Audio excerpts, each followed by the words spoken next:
order. But it is in the plan of Satan and in the plan of man to set up a new world order. But what people don't realize is to set up a new world order, they have to destroy the old one. They have to take it apart.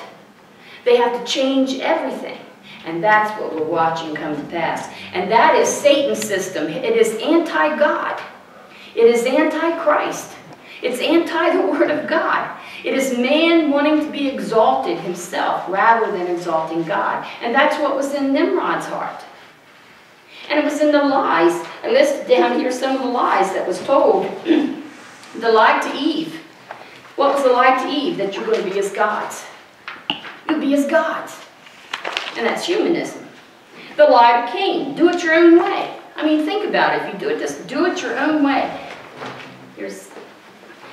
And then the lie to Nimrod. Let us build us a city. Let us build us a tower. Let us build a tower unto gods. Let us make our own religion. Let us make our own government. So you see, these lies come from Satan, but they're in the heart of man. If it wasn't in the heart of man, because Satan can't make you do anything. Satan cannot make anybody do anything. But he puts it out there and he tempts them. So he wanted man to be exalted rather than God. Then the lie to Israel. When Israel said, no, we don't want God as our king anymore. We want a king like all the other nations. We want to be just like the other nations. And even though the prophet told them, this is what God said. God said they'll take your people, they'll take your children, they'll take your money, they'll take your land, they'll take your crops. And they said, we still want to be just like all the other nations. And we want a king. And they were rejecting theocracy. And they were rejecting it for what Nimrod had set up. Satanocracy. That's what it is. That's what it is. So we saw that last week in our lesson. We saw how from Isaiah chapter 13 through chapter 27, it's over and over again how he's going to judge this nation and how he's going to save Israel. How he's going to judge this nation and how he's going to save Israel. But here's the one thing we need to remember, that God chose these nations to use as a rod to chasten Israel. So whenever he speaks about the rod here in the book of Isaiah, he's speaking of the instrument that he chose to chasten Israel. And the instrument that he chose to chasten Israel was Babylon, Media-Persia, Greece, Rome, and the New World Order, Assyria, Egypt. I mean, all of these nations, God used them as a rod to chasten Israel and bring Israel back where Israel's supposed to be. And he said it would be severe chastisement. But he always said there'll be a remnant. And all the covenant promises that I have made with you will come true. But you will have to repent as a nation. And they've got a lot of repenting to do all the way back to where they said, no, we want our own king. We want our own way. In fact, they have to go all the way back to the law where they said, we'll take the law. I mean, they actually wanted law to do it their own way through works rather than the grace of God. It's hard for us to understand that, but that's the heart of man. So God tells us here in Isaiah chapter 14, and I think it's through, let's see what verse that is. We're going to read that verse 2 or 3 times probably. On page 125. Yes, the bottom of the page. Because this is really the key verses here. Isaiah 14:24 tells us, the Lord of hosts hath sworn, saying, surely as I have thought, so shall it come to pass. And as I have purposed, so shall it stand. All right? I love that. I love that verse. But remember now in chapter 13, he starts telling us how he's going to destroy these nations who come against Israel. All right? But then he uses them to chasten Israel, and then he destroys them for coming against Israel. And why can he do that? Because he's God. That's why. He said, I have purposed it, and so shall it stand. And then Isaiah 14:26, and this is what I want you to really see here. Because so many times, and it's been taught for so many years, that when he speaks of Babylon, that he's just speaking of one piece of territory. But in all reality, sometimes he's speaking about Babylon as the system of religion, as that political system, and as the total Babylonian empire. That's why you have to not take verses out of context and read it very carefully, the whole chapter. Because sometimes they'll take one verse out of that chapter and they'll say, oh, well, he's just talking about Babylon, which was a city in Iraq. No. Sometimes he's talking about all the nations that he calls Mystery Babylon, that last Gentile world power. The Mystery Babylon, which is political, commercial, and spiritual. So we need to understand that, because look at this verse in 14:26. It says this. This is the purpose that is purposed upon what? The whole earth. Now this chapter is talking about Babylon being destroyed. This chapter talks about Assyria being destroyed. But then he says it's upon the whole earth, because we forget sometimes that the Babylonian Empire was huge. It wasn't just one country. It was huge, where they had swallowed up many different areas. The Assyrian Empire was huge. The Grecian Empire was huge. It took in a bigger. And then the Roman Empire was massive. It's kind of, you can kind of picture it like this. Remember the USSR? Yeah. Remember how huge it was? Right. And then it split into all these little countries that Putin is going to try and swallow back up. But if you remember that, see, they were taken. I mean, God had given them a border, and you're not supposed to step over that border. But man was so greedy and wanted so much power and so much wealth. And see, that is that Satan. That's that Satan spirit. And the Bible even calls it a Babylonian spirit, where he just wanted, he wanted it all. But what is that spirit? That's Satan's spirit. Because remember when we studied the book of Daniel, how every leader in the world has a demon appointed unto him? And those demons are called princes. And they're assigned by Satan to corrupt not only that leader, but the nation that that leader is the head of. And we see that here, but then in Isaiah 14, he really nails it. I don't like to say God nailed anything. God really nails it by showing us not only the power, then he shows us where it comes from by the fall of Lucifer. Remember, we talked about that last week. So let's go over these notes. We find here on page 122. So I want you to realize that the Gentile world powers is Satan's throne. This new world order that's being set up is Satan's throne. All right? So Satan's throne, it began at the Tower of Babel. It's the Gentile world powers. The Babylonian, the Medo-Persia, the Grecian, the Rome, all the Gentile world powers, but it began with the Tower of Babel. But the times of Gentiles didn't begin until the Babylonian Empire chastened Israel. Okay, that's when the times of the Gentiles actually began. In Revelation 13:1, it said, I stood upon the sand of the sea, and I saw a beast. This is where people get confused. I remember as a kid, I thought it was an actual beast coming up out of the water. You know? But the beast is a system. And he calls it a beast because the characteristics of that system. We talked about that last week. The characteristics of Medo-Persia was like a big old bear that was stronger on one side than the other. That's why the bear leans, and it has the 3 ribs in its mouth.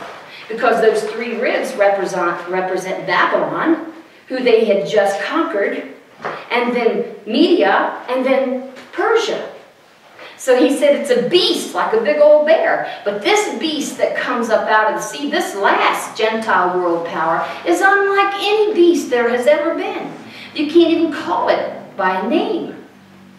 Because it is the consummation of all the Gentile world powers. Boy, if we could ever get a hold of that, I mean, it could help us to understand the United Nations. It can help us to go back and understand the League of Nations. It can help us to go back and see all these different things that had come together to unite like the religions of the world. Why? Because to have a new world order There has to be a world religion and a world government. And what will bring that about is causing such chaos and such perplexity among the nations that people will cry out, we need help here. How many of you see that? That we don't know what to do. Do we take the soldiers out? Do we send them back in? Do we hold this ground? Do we give it to Russia? I mean, they don't know what to do because it's perplexity. They have messed it up so badly now that they can't find an answer, and God said it would be like that. That no matter which way it turned, it would be perplexing. And he said, they have to do that to bring about a new world order, because they say this one is such a mess. If we all just got together and become one, we wouldn't be fighting each other. If we just come under one government, one religion, because religion is what's making us all fight. And see, this is a lie of Satan, and exactly what Nimrod did. Nebuchadnezzar, I mean, you can follow him all the way through your Bible, to bring that one world together with one man, the head of it. What is that? That is Satan counterfeiting what Christ would do when he comes to set up his kingdom.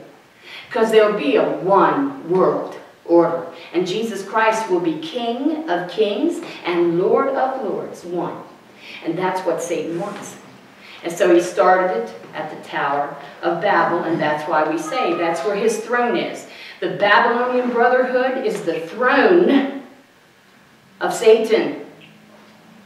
All right?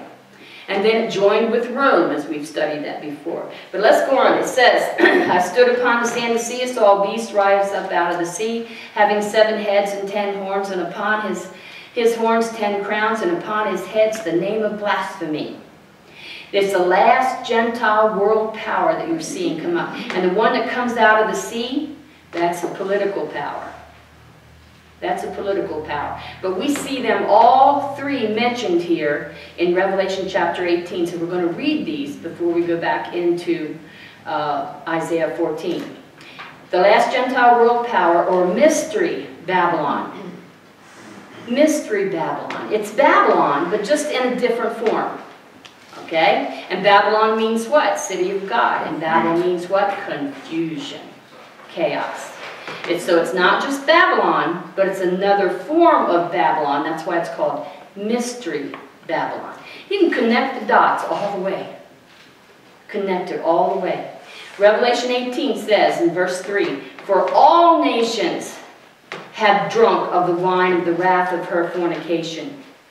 Now when it speaks of her, it's speaking of that false religion. Because remember, God presents religious, I hate to call them systems, but religious groups in the Bible as women. Israel, the spiritual Israel, is the wife of Jehovah. The church is the bride of Christ. False religion is the great whore of what? Babylon. The mother of harlots, the queen of heaven, the mother of God. I mean, these are the titles. And it came from the Tower of Babel. And he mentions them here in Revelation chapter 18. So it shows us that that Babylonian religion, in a new form, will be ruling the world in that last 7 years of the tribulation. Okay? So we see it coming together right now. The churches are splitting all over. They are. And in the Protestant churches are saying, well, let's drop the doctrines that divide us and join together as one. The Catholic Church is splitting all to pieces. And we saw another story about that just this past week. I was just reading and sharing it with SJ here. And what was it? The Pope, they called a synod, which is a group, a family meeting. I think that's a funny word, isn't it? Synod. We call them a synod. But anyway, they called this meeting. And the Pope had told them that he wanted to kind of lighten up. Now, I'm not putting it in his words. But he said he's going to lighten up on marriages and divorces and different things to family. And so a lot of the Catholics were very upset about that, there's 270 of them that's elected, who were a little bit upset about him wanting to kind of lighten up on the church doctrines. And so rather than go through the ones who had been elected, he assigned. Does that sound familiar? Yeah. He went above the heads of the ones who were elected, so it wouldn't be their vote, and he assigned a group to agree with him on this. Well, now, the different Catholic leaders in this, even in this country, that Dolan, you see him on the news all the time, they have written a letter to him because they're very upset that this has been done. And his answer to them was, I'm the Pope. The vicar of Christ. I'm the Pope. Yeah. So you wonder, okay, who's going to challenge that? Same spirit. Do you see the same thing that's happening in the political realm is happening in the religious realm, and the same one behind it is Satan. So it's in plain sight. And it's falling right in line, using all the strategies of Satan to bring about that last Gentile world power. So when it's speaking about her, it's speaking about that last religious system, that one that was spawned at the Tower of Babel, the Babylonian Brotherhood. It says, for all nations have drunk of the wine of the wrath of her fornication. And when it speaks here of fornication, it's speaking of a spiritual fornication, going against God. Not only as the wife of Jehovah, but as the bride of Christ, because later on in here, he calls his people to come out of her. And they need to be coming out of her right now. Right? He said, of her fornication, and the kings of the earth have committed fornication with her, and the merchants. So we see it's political, spiritual, and commercial. Political, the nations, and her, that's the spiritual, and then the merchants, that's commercial. So you have all three Babylons spoken here, and it's called Mystery Babylon. One system, with two heads to begin, the false prophet and the Antichrist. But in the middle of the 7-year tribulation, the false prophet demands that everyone worship the Antichrist and points all worship to him. That's exactly what Semiramis did. She allowed them to have all these different gods, but they had to worship Nimrod as the father of all the gods. He was the chief god. Understand? So when her son Tammuz was born, she said that Tammuz was the incarnation of God the Father come in the Son, and so Tammuz was God the Son. So there is your unholy trinity. Can you see how it's being set up even today? Even today. Let's go on. He said, the merchants of the earth will wax rich through the abundance of her delicacies. And I heard another voice from heaven saying, come out of her, my people. Come out of her, my people, that you be not partakers of her sins. Man stands before God without excuse. Catholics, Protestants, Muslims, all of them, they stand before God without excuse. Right? That you receive not of her plagues for her sins. I mean, you can see the anger of God here in false religion. And why would his anger be so full of wrath here? Why? Because these people are going to hell. That's why they're going to hell. He said, for her sins have reached unto heaven, and God hath remembered her iniquities. Well, I guess so. It's been how many years? From the Tower of Babel, that's about 3,000 years before Christ. It's 2,000, that's 5,000 years. I'd say he's, probably getting on his nerves. He's about to pick up the book and go in the room and close the door.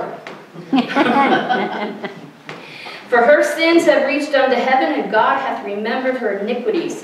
Reward her, even as she rewarded you, and double unto her double, according to her works, in the cup which she hath filled, fill to her double. I mean, she's going to get double the punishment.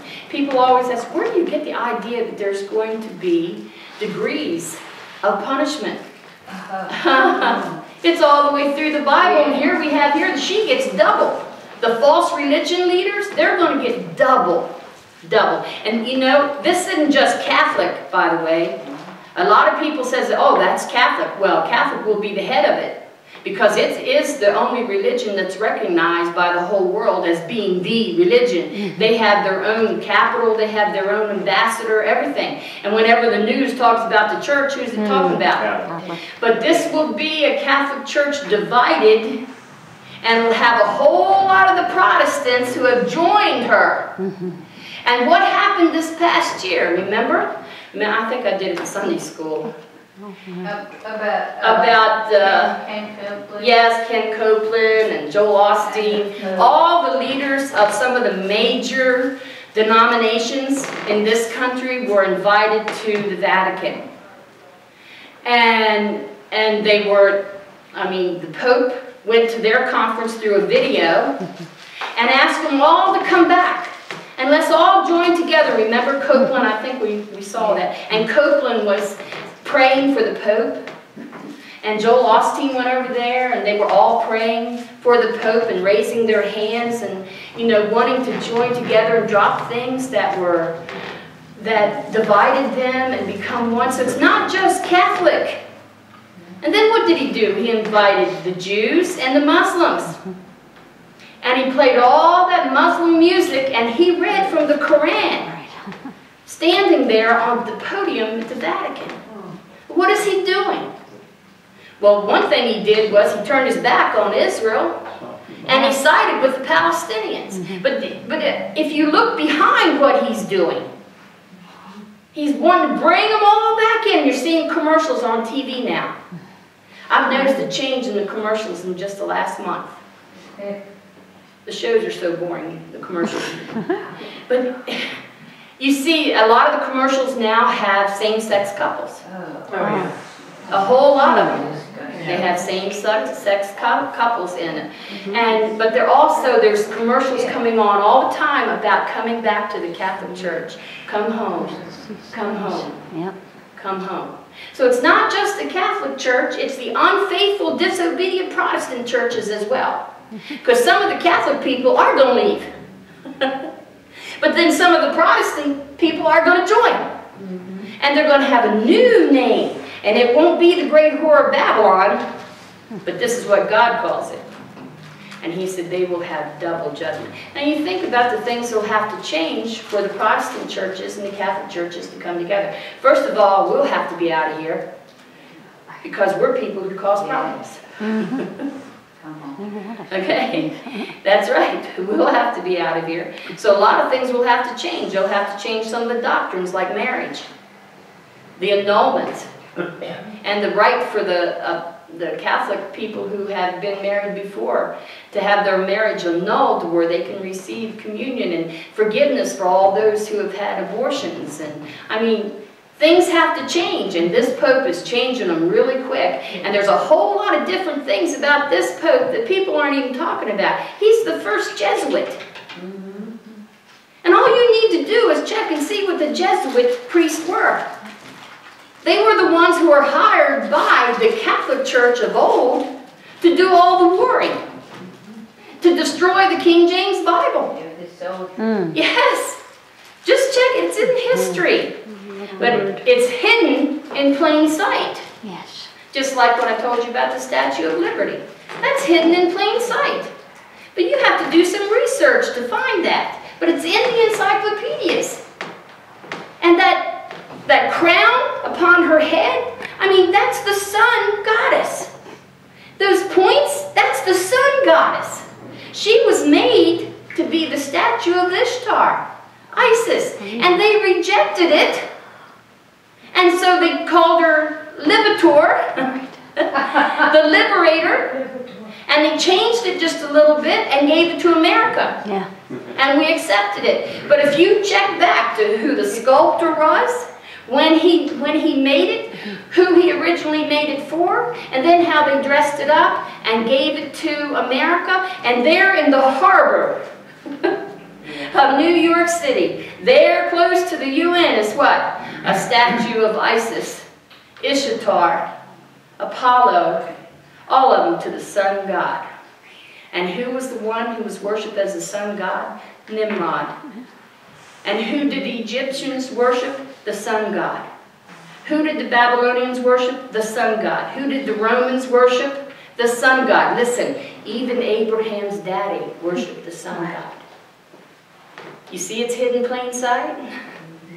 And they just changed the names, but you have to really peel that onion back, okay? Where was it before that? Where was it before that? But no, people will read the little piece on there saying what it is and what they're saying it is, and then it'll give a little picture of the sculptor and so on, but then you look about the sculptor. And then you just keep following the clues till you find out the origin. It takes time, but it's worth it. And we might do that before this series is over. But you need to realize it's in plain sight. It's right in front of us. Rockefeller said, he has set out, he said, I am guilty of it. I have set out to create a new world order. That's why the UN. That's why that ground. I wrote down here something that, let me read to you what George Bush said. He said, out of these, and this is the old man Bush. I guess they're both old men now.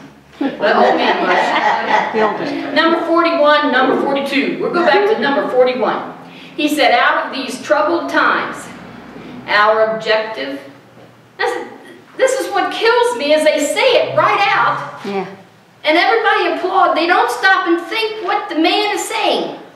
Okay? He said, our objective is a new world order. He said, and it can emerge. Today, the new world order is struggling to be born. A world quite different from the one that we have now.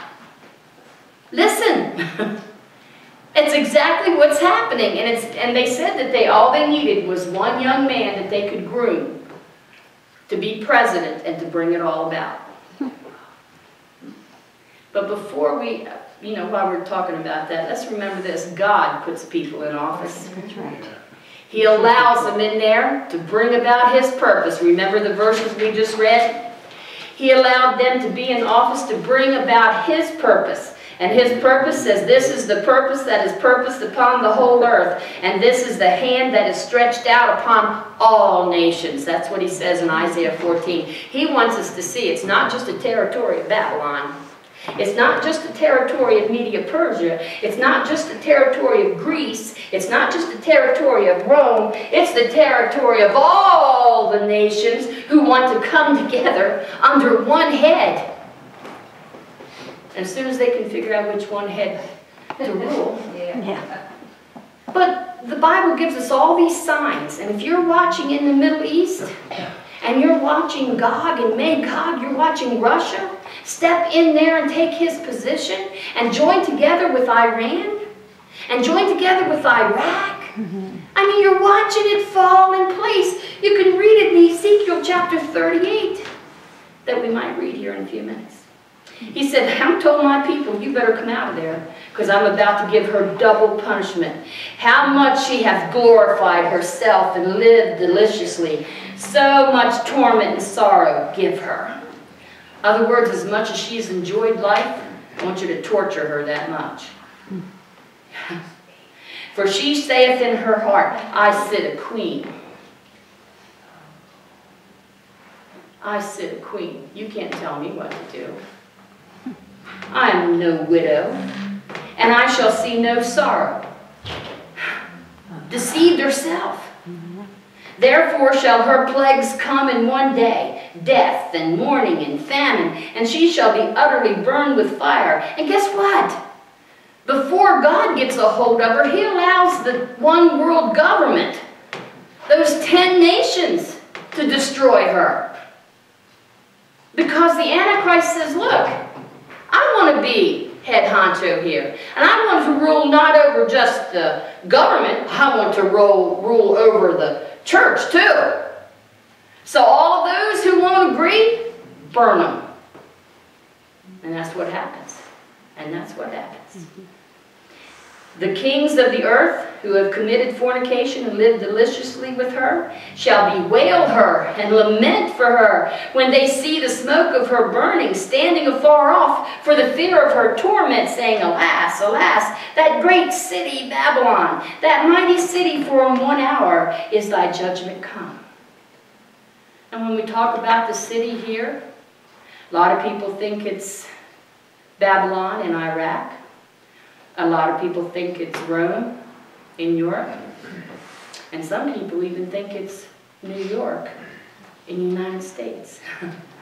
I think the Bible's pretty clear that it's on 7 hills and it's Rome. Because it does say it's on 7 hills. And even Rome says it's them. Okay.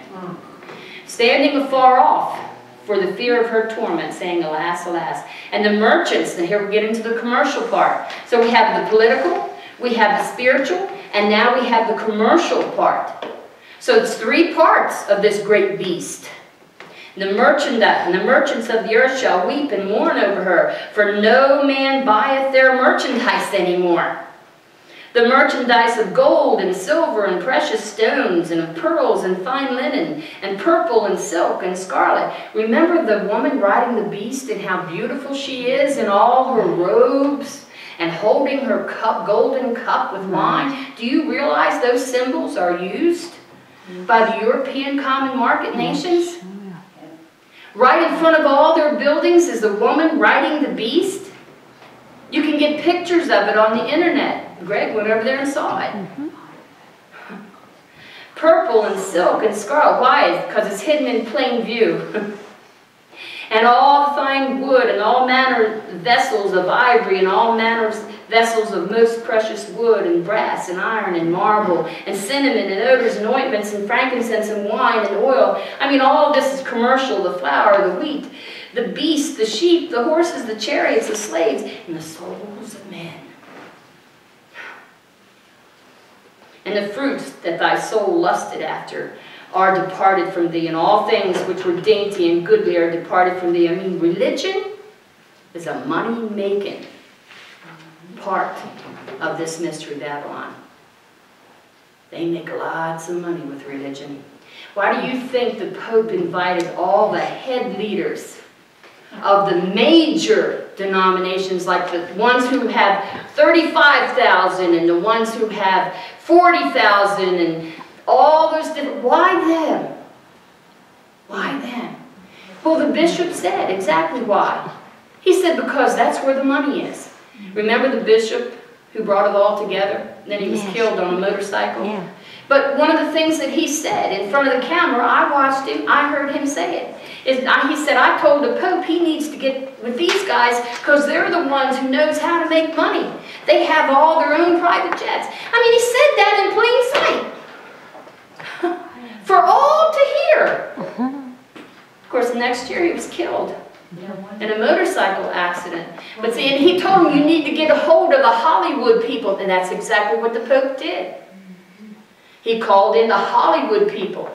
And he told them, he said, we want you to present the church as something wonderful instead of a bunch of fools. And we'll work with you.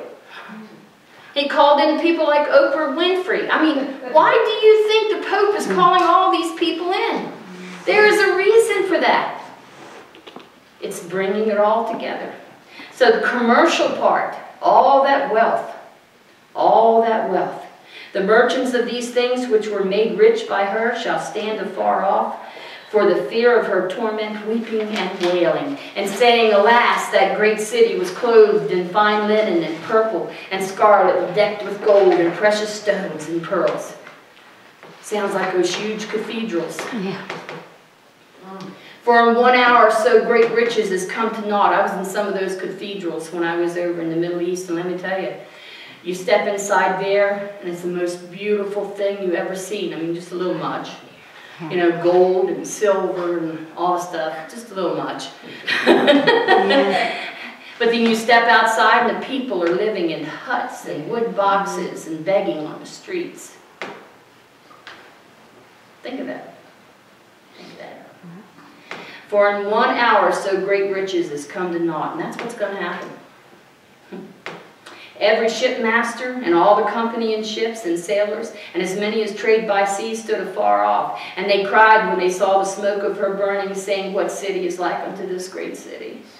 And they cast dust on their heads and cried, weeping and wailing, Alas, alas, that great city, wherein were made rich all that had ships in the sea by reason of her costliness, for in 1 hour is she made desolate. It doesn't mean that it's going to actually take 60 minutes. What it means here is it's all going to happen at one time. Just when they think everything is going well, God's going to pull the rug out from under them. And they're going to be wondering, what happened? What happened? Because see, the heart of these tyrants, the heart of these, when you think about these tyrants, let's bring it up to today. Like Osama bin Laden and Hussein. I mean, the way that Hussein lived, the wealth that he had. And he was rebuilding Babylon, and every fifth stone he was putting his own name because he said he was the reincarnation of Nebuchadnezzar. I mean, you think the pompousness of these people, these tyrants. But you know why I love Isaiah 14? It says, hell's waiting for you. Come on down. That's what it says. Not only to them, to the tyrants and the emperors and the kings and the presidents and the popes and all those people who want to rule the whole thing. He says, hell's waiting for you. They're down there waiting for you. And he says the same thing to Satan. Because the day, he says, the day will come when Satan, when his last rebellion, fire will come down from heaven and just devour him. Right in front of all these foolish people who are following him. All these foolish leaders will see him just devour the ashes from inside, and he'll drop down into hell where they're waiting for him. Can you imagine the anger of the people who've been in hell all these years? And then there's Satan. And when we think of hell, you know, you might think they're tied up in there. No. The Bible speaks about them chewing and gnawing and biting each other. And that the fire and it just torments them day and night and day and night. And guess what? They know each other there. Can you imagine Hitler? When he fell into hell and there he had to face all those leaders that he had led, and the hatred that must be in their heart for him. You know, when I hear someone say, hey, all my friends are going to be in hell. Yeah. We're going to party. You know that poem, Paradise Lost? What was his name, Milton? Yeah. And he presented hell like a place where Satan will rule and sit on a throne. Satan will not sit on no throne, not in hell. He'll be in the deepest parts of hell, and they'll all be after him there. They'll all be after him. And Isaiah 14 paints that picture, and so does Ezekiel chapter 28 when it speaks about the end of Satan. You think Satan can't read? Yep. He knows, that's right. He knows what's ahead of him. He knows it. Rejoice over her. Rejoice over her, thou heaven. There'll be rejoicing in heaven. That's awesome, by the way. And ye holy apostles and prophets, for God hath avenged her, has avenged you on her. Think of all those prophets and all those Christians, even the Christians today, who are being burned alive over there. Even the children who are being raped to death by those Islamic people and making their parents stand there and watch it. You're going to tell me they're people like any other people? These are Satan people. Yeah, possessed. Because it takes somebody from Satan to do things like that. And they're doing it in the name of religion. Wow. Wow. God is going to revenge. That's where he says, you know, vengeance is mine. And when the Lord comes back, and we come back with him, he's not just coming as a kinsman redeemer. He's coming as a blood avenger. And the first bloodbath will be Armageddon. Right.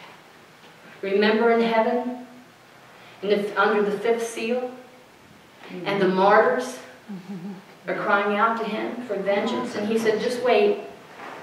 Wait till that last martyr is slain. When the last one of my martyrs is slain, we're going to go down there. And I'm going to avenge you. And the vengeance don't stop there. Then they go to hell, where people are waiting for them down there. And you don't want anybody to go to hell. But you know, you really just don't want anybody to go to hell. A lot of people think hell, you just go there, you burn up, and it's over. No. Yeah. As long as people are alive in eternity, they'll be alive in hell. Eternity is in both places. Both places. And they are eternally dying. Never coming to the end of it, but eternally dying in hell tonight. You know what? That should be preached in every church Sunday morning. Yep. It really should. You know it. I mean, it might keep a few dollars from going in the offering, but it might really shake up enough people to realize this is real, this is really happening, and we are that generation. Yep. We are that generation to see this come to pass. Wow. I didn't think so, Donna. I've been teaching this for 42 years, but I thought I'd be out of here. I wouldn't get to see this come together, but you know what? He's not finished with you yet. Yeah, it's exciting to see it fall in place. It is. And it just kind of, it fills me with joy, and at the same time, sometimes anger, and sometimes great sorrow, because people don't see it as being real.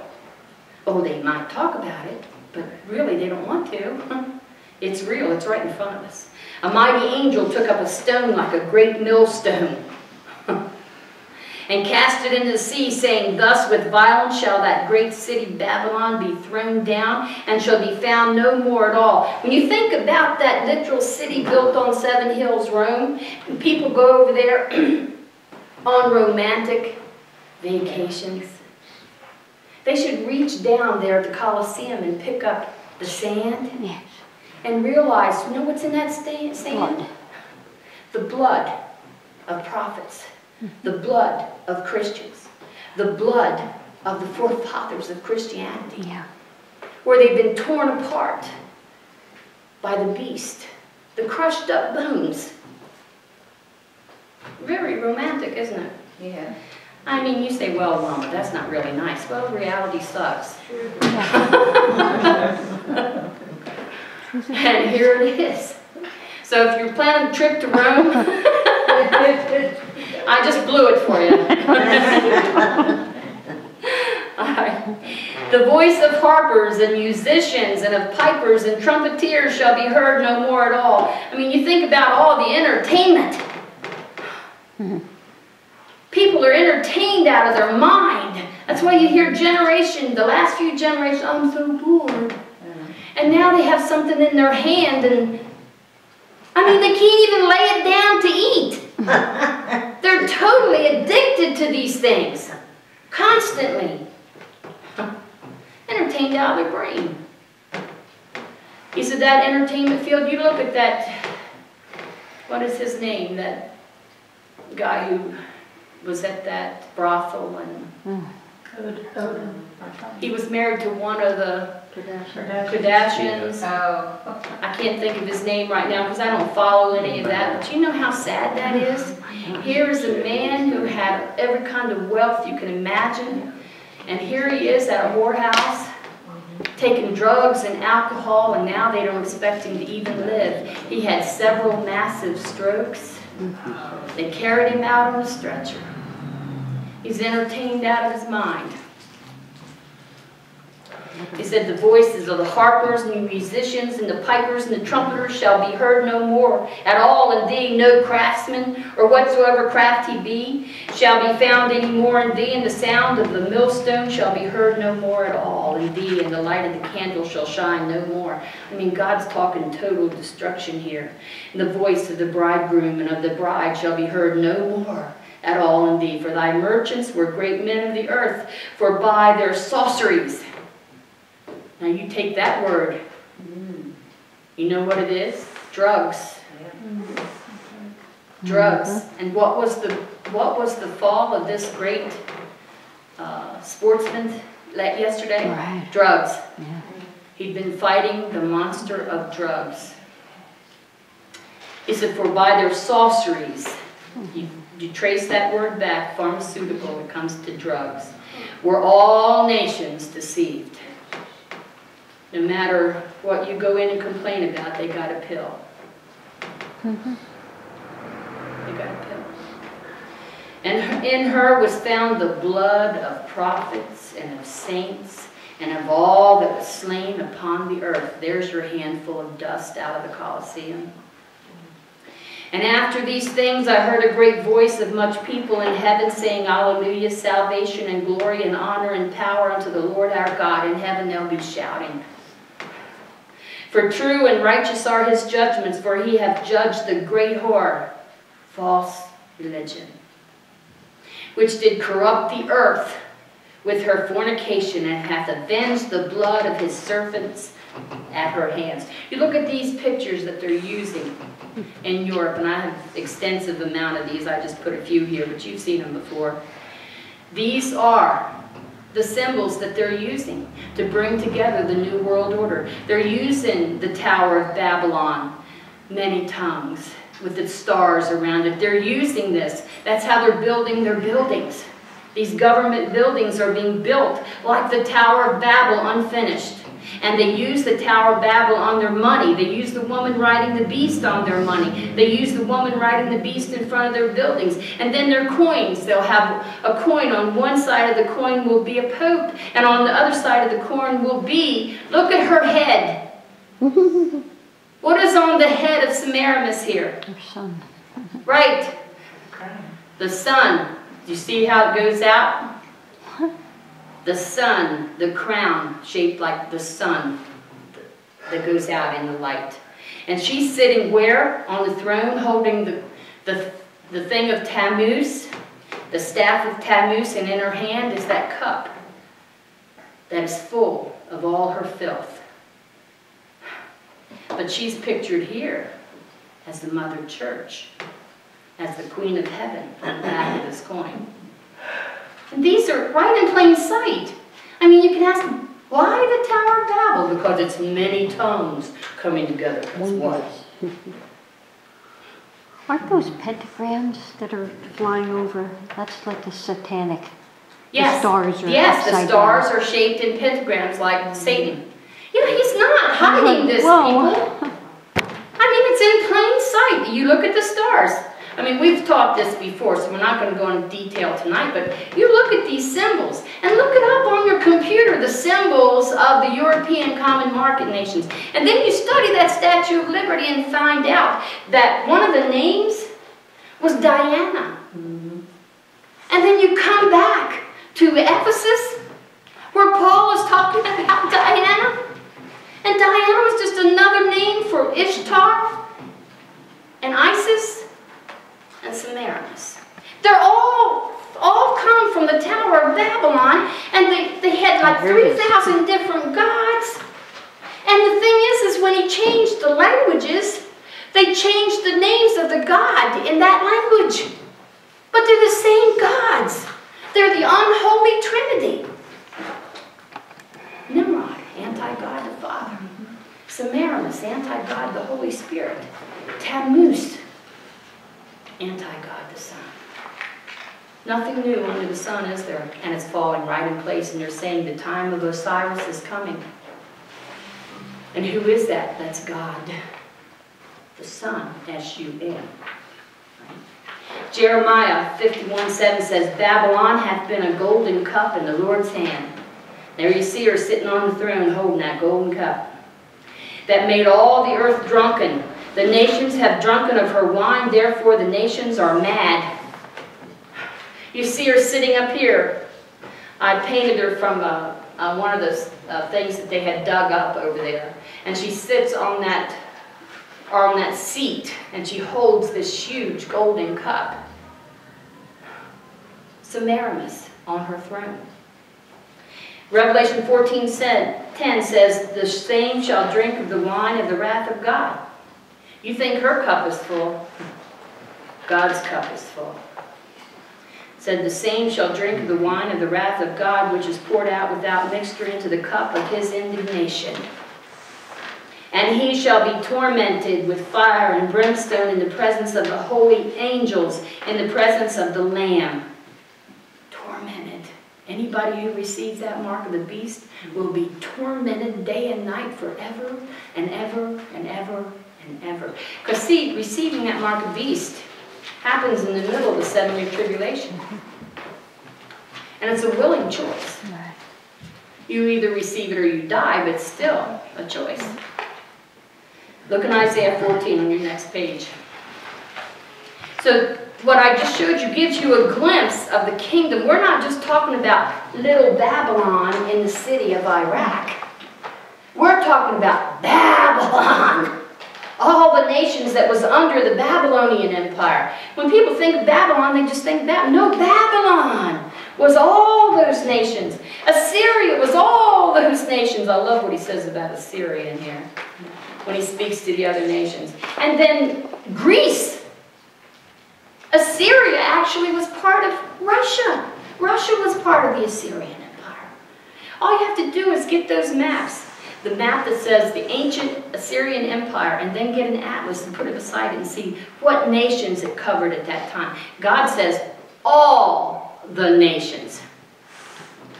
All the nations. This is the judgment. See, Isaiah saw the near judgment of Babylon when Medo-Persia would be sent in by God.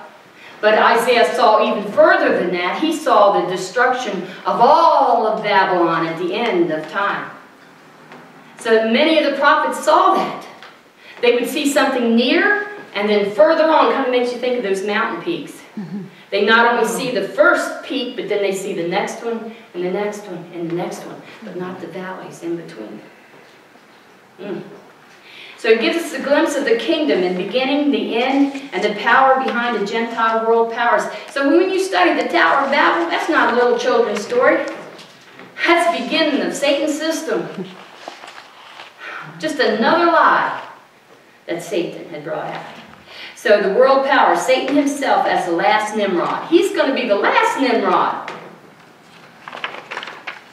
When he is cast out of the heavens in the middle of the 7-year tribulation, he goes into that body. That man has received a wound as if he's dead. He goes into that body. When he stands up, he's the son of perdition. He is Satan in the flesh. Think of that.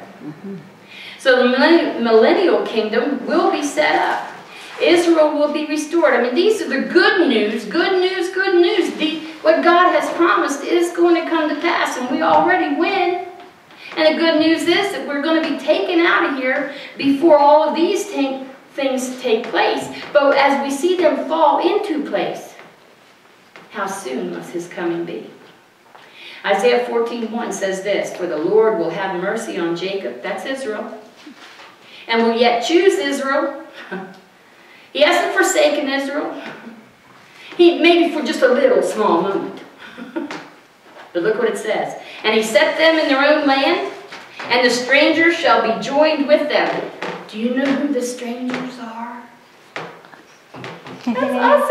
This is a mention of us here. The saved? Yes. We're going to be part of that kingdom. We're those strangers. We're not Israel. We're the strangers that's joined into that kingdom with him. The strangers shall be joined with them. When did that happen? With Christ, when he broke down that wall and he made it two of one. He made two into one. "And they shall cleave to the house of Jacob." Oh, why? Because Israel will be the head of all nations. That's God's divine order. Israel will be the head of all nations. So here we see a glimpse of those Gentiles or strangers who are attached to Israel. How are we attached? We were grafted in. That's how. That's how. Look what he says in verse 2. "And the people shall take them and bring them to their place, and the house of Israel shall possess them in the land of the Lord for servants and handmaids." Now that's not us, that's the Gentiles who will be living upon the earth. And what he's saying here, and we'll get to it here in a minute, is, you know all those nations, Israel, that you had to serve? Guess what? We're going to flip this. And in the kingdom, they're going to serve you. That's what he's saying. He says that in Hebrew. That's what he's saying.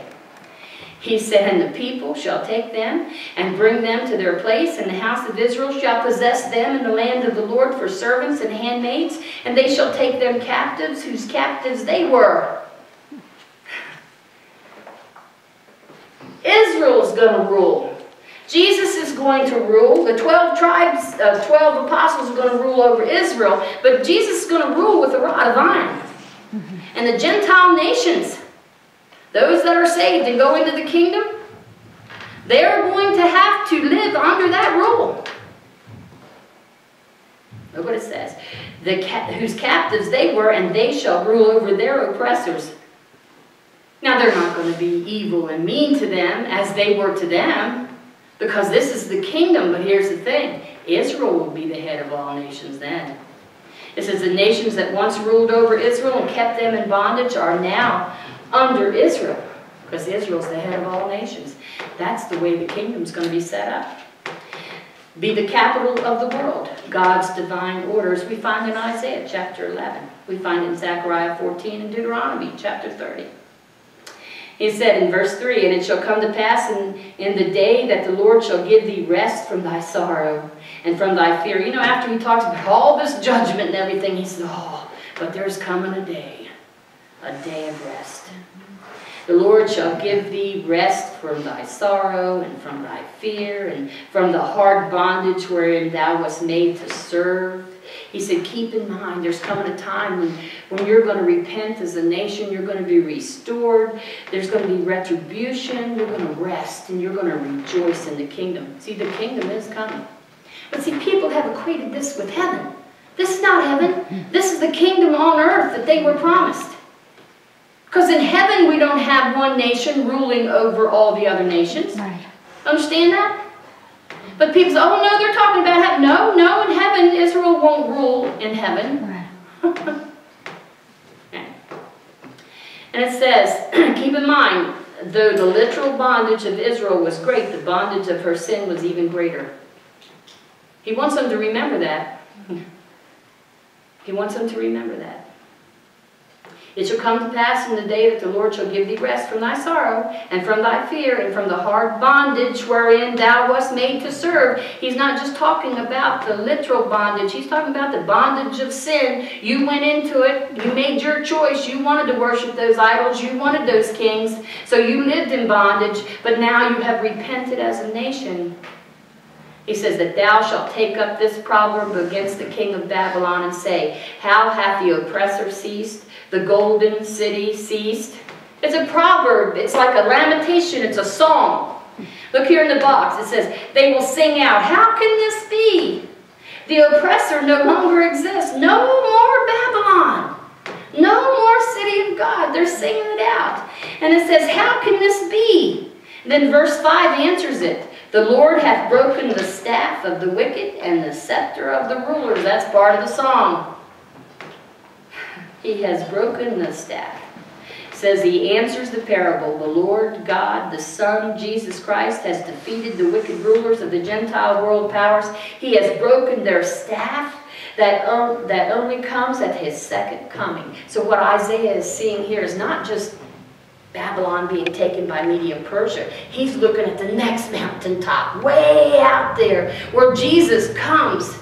They repented as a nation, and he sets up their kingdom. Now you can rest. Because there's been no rest for Israel. Not since Babylon.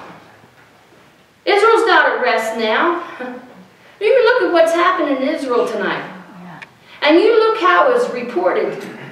And how the Palestinians had said, oh, they're murdering us, they're murdering us. And then they found out, no, that's not what's happening at all.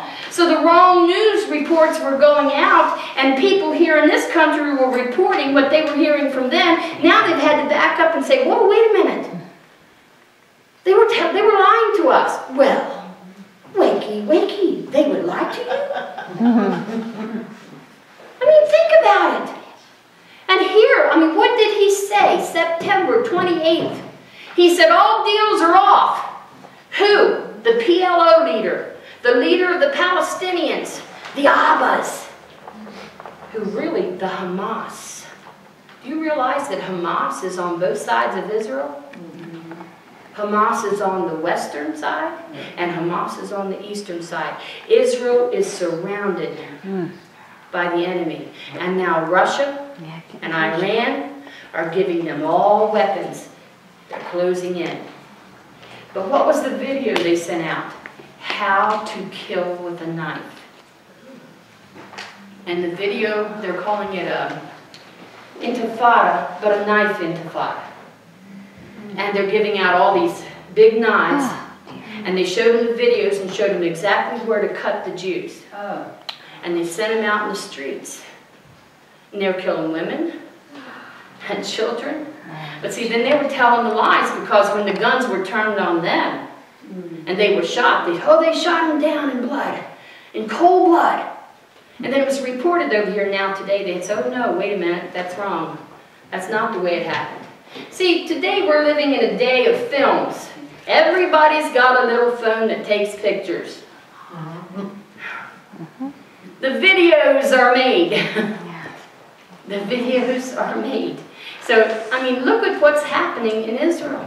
But God's on their side. God is on their side, and He promises them here in Isaiah 14, your day is coming. Your day is coming. But He tells them, you're going to have to go through an awful lot before. An awful lot. That second Holocaust is coming. But He says here when they sing out, oh, how could this possibly be? And He said, because God has defeated them. Jesus Christ has defeated them. He broken their staff. And the only time that He does that is at the Battle of Armageddon, when they all join together and He breaks their staff. The Lord hath broken the staff of the wicked and the scepter of the rulers. He who smote the people in wrath with a continual stroke. He that ruled the nations in anger is persecuted, and none hindereth.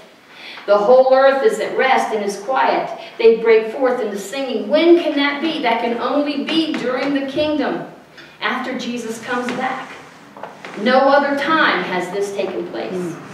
He says, yea, the fir trees rejoice at thee, and the cedars of Lebanon, saying, since thou art laid down, no feller has come up against us. Because remember, each time that a warring tribe would go through Israel, they cut down the trees. That's why they're always planting all these trees in Israel. Because the enemy would always cut down the trees. But here's another reason. Every time Israel was off her land, the land became barren. It would turn back to a dust bowl. And then when Israel would return, it would blossom. And when it would blossom, the enemy would say, hey, that's our land. And then when they would defeat Israel, the land would go back to being barren. Why? God would withhold the rain. And it says that the enemies were in astonishment. How did this happen? God did it. Over and over and over again. You kind of wonder after a while, how many times does He have to do it before you get the picture? Yeah. Look in the box. It says, verse 6 through 8, tyrants and empires defeated at last. Even the curse on the earth is lifted. Because the trees are singing. The Bible tells us, because the creature itself also shall be delivered from the bondage of corruption into the glorious liberty of the children of God. For we know that whole creation groaneth and travaileth in pain together until now. That's really something to think about, but if you go all the way back to Genesis, you see the curse was put on all of creation. That's where the weeds came from, the thorns and the thistles and all that. But He said that's all going to be removed. All of it's going to be removed. Isaiah 55:12 says, for ye shall go out with joy and be led forth with peace. The mountains and the hills shall break forth before you into singing, and all the trees of the field shall clap their hands. Wow. He said, bad news and then good news. Bad news and then good news. Look at the next page. 14:9. Hell from beneath is moved. Now look, what did He do? He turns it again. He gives them all this good stuff. All this wonderful stuff. And then He said, by the way, let's go back and talk about hell. He said, hell from beneath, that's the only place where there will be no happiness. He said, hell from beneath is moved for thee to meet thee at thy coming. Who is He talking to? He's talking to the enemies of God. He's talking to the enemies of Israel. He's talking to Satan himself. It stirreth up the dead for thee. Even all the chief ones of the earth, it hath raised up from their thrones all the kings of the nations. You think about it. He said, they're waiting for you, Satan. All the tyrants, the kings, the emperors, the presidents, the popes, the world leaders that now wait, Satan himself. You think about it. They're down there in hell. They're waiting. They're waiting. They're waiting for their leaders and the power behind their greed and their evilness. I imagine in hell today, they waited for their captors to join them in their torments. I was thinking about this again today as I was going over my notes again. I can't hardly stand to watch things about the Holocaust. It just really, that's one of the things that I have a hard time watching. I know it's reality. When you see all them bodies piled up and all those little shoes, you know, where they burned all those children alive, and you see all them starved to death bones and bodies of those people, and you think about them, you think about how they were tormented and skinned and their teeth was pulled, and they just did horrible things to them in the name of medical, you know.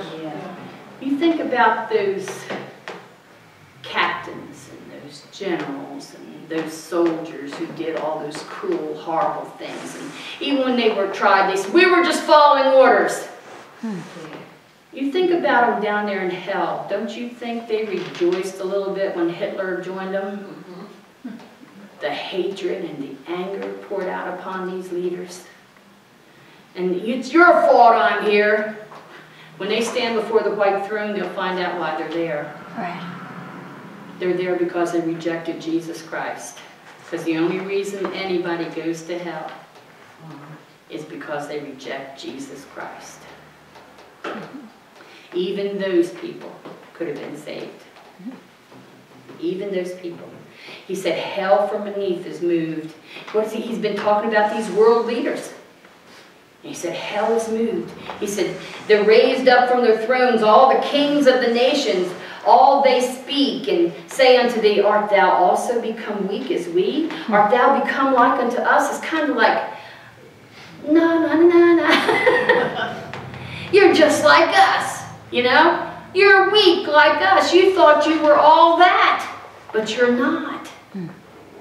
He said, you become like unto us. Thy pomp is brought down to the grave, and the noise of the vials, the worm is spread unto thee, and the worms cover thee. He said, boy, when you were sitting on your throne, you didn't think this could possibly happen, did you? I mean, he's really coming on him, isn't he? He said, you're going to be covered with worms. How art thou fallen from heaven, O Lucifer? Now he gets to the core, where it came from, that pompous, that pride. How art thou fallen from heaven, O Lucifer? Son of the morning, how art thou cut down to the ground, which did weaken the nations? They remember them. For thou hast said in thine heart, I will ascend unto heaven. But do you remember Nimrod saying, let us build our own tower. Let us make a name for ourselves. The lie that was Satan. And here it is. Here's Lucifer. He said, for thou hast said in thine heart, I will ascend unto heaven. That meant he had to be on earth to ascend into heaven. He had a position of high authority here upon the earth, just like God gave nation to this, and this. He divided it all up. At first, Lucifer had a high position of authority here upon the earth that God had created perfect. Did you ever wonder how long that went on before the fall? Yeah. Did you ever wonder how long the earth laid in that condition, covered with water and ice? We have no idea how old the earth is. We don't even really have any idea what all was going on there on the earth when Satan was here upon the earth, Lucifer. Right. And he led 130 angels with him. They had a position here upon the earth. I mean, there was no men. Adam was the first man. Okay? But imagine, here were these angels here upon the earth. And he said, come on, let's go to heaven, just take over. What power he had. The Bible said he was the most beautiful and the wisest. He summed it all up, beauty and wisdom. And God said he was perfect. Because God doesn't create junk. Everything he creates is perfect. How art thou fallen from heaven? For thou hast said in thine heart, I will ascend into heaven, go up. I will exalt my throne above the stars of God. See, so he was beneath the stars.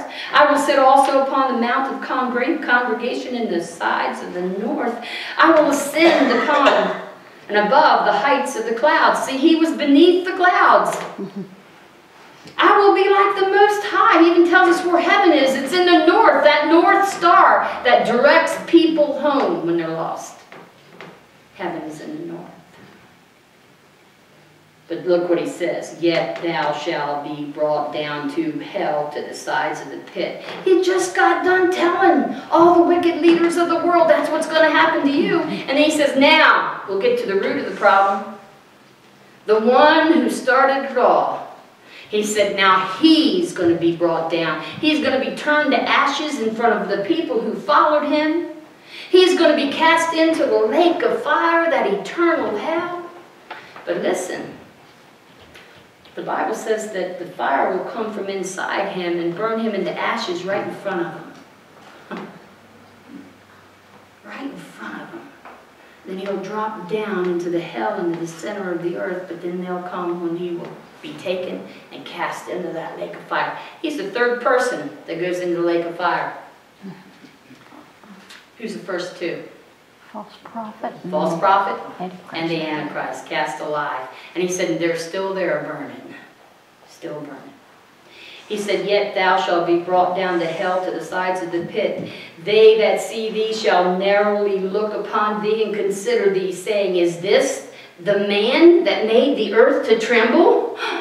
That did shake the kingdoms? Because see, when he addresses him earlier in the chapter, he's addressing a king, but he's addressing the power behind that king. And we need to remember that there is an evil power behind these world rulers. And even people who may torment you. That's a spiritual battle too, because there is an evil presence behind them, pushing them to torment you. Let's not blame it all on Satan. Sometimes people are just not nice. You know, like I wasn't today when I just walked into the room and shut the door. They that see thee shall narrowly look upon thee and consider thee, saying, is this the one that shook the earth, that made the world as a wilderness and destroyed the cities thereof, that opened not the house of the prisoners? I said, wow, is this him? Boy, he don't look like much now. He don't look like much now. The lake of fire. The lake of fire. And the devil that deceived them was cast into the lake of fire and brimstone, where the beast and the false prophet are, and shall be tormented day and night forever and ever. And I will add this. Guess what? We'll see that happen. Yeah, we'll be there for that. Because we'll be in our city when he attacks it. We'll see the fire come down from heaven and devour him right where he stands. Isaiah 14:24. Say it again, then we're going to close. The Lord of hosts hath sworn, saying, surely as I have thought, so shall it come to pass. I mean, we shouldn't even wonder about what's going to happen next. I mean, God's got it under control. He already knows who's going to be in the White House and if there's going to be a White House. He's already designed and decided who's going to sit on the throne there. It's all in his hands. Yes, we're required to pray, and we're required to be accountable and to do what we can and to tell the truth, to stand on the truth and not to compromise. But here's the fact. God's already got it decided. And it's going down, down, down. And no matter who he puts in there, and I know this is not a good thing to hear, do you know what? There's no turning back. We've already done all the sins that Israel did. And even though Israel came back to the Lord a few times, she still had to suffer for what she did. And America's going to have to suffer what America has allowed. It's going to happen. It says, the Lord of hosts hath sworn, saying, surely as I have thought, so shall it come to pass, and as I have purposed, so shall it stand. This is the purpose that is purposed upon, not Babylon, not Media-Persia, not Greece, not Rome, not the United States, the whole earth. And this is the hand that is stretched out. And I love the next verse where it says, for the Lord of hosts has purpose, and who shall disannul it? And his hand is stretched out, and who shall turn it back? And when he talks about his hand being stretched out here, that's not his hand of mercy. Because as you study the book of Isaiah, that's his hand of wrath. That's his hand of punishment. And several times he says in the book of Isaiah, I've stretched that hand out and nobody can turn it back. That's why I say, America has been cursed. And I hate to say that, because if anybody loves this country, I do. But we have committed those sins. We have rejected God. We've taken him out of the public square. We've taken him out of the schools. We're tearing down the crosses. We're telling kids they can't wear anything Christian to school. They can't wear anything of national pride to school. We're being told that this is not a Christian nation. I heard the president say 3 times that this was a Muslim nation. Yeah. He said, we're no longer a Christian nation. He said, we're a Muslim nation. We're probably one of the greatest Muslim nations in the world. And people say, oh, well, he was just saying that the Muslims have more freedom here than anywhere else, was he? Well, is that what he's saying? Makes you want to go, Yeah. See, it's not hidden, people. But see, when you start saying, look, this is in plain sight, this is Satan's strategies, this is exactly what's happening, people start saying, boy, she's gone off the deep end. She's one of them people, you know. Or he's one of them people, you know. That conspiracy theory people. Listen, it's not a conspiracy theory. It's truth. It's in God's word, and it's right in plain sight. When you tell people, there it is, they say, I don't want to see that. There's no way. You know why? Pride.